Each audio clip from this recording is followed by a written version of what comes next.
araro sa Taiwan, oh. Tingnan niyo po, oh. Grabe, oh. Napaka high tech.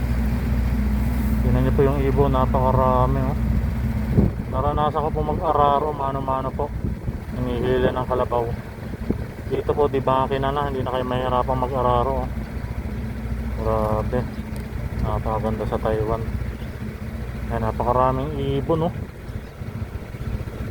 Sundan nila yung nag-aararo dito. Wow, ganda, oh. Lawak nito. Tatanim siguro dito ano, gulay. Wow, the best po. The best na the best dito sa Taiwan. Ayan, natin na mga idol, oh. Dito palay mga idol. Ayan, palay yung nakatanim dito. Dito siguro palay din dito. Palay o kaya gulay. It depends on situations. Ayan po.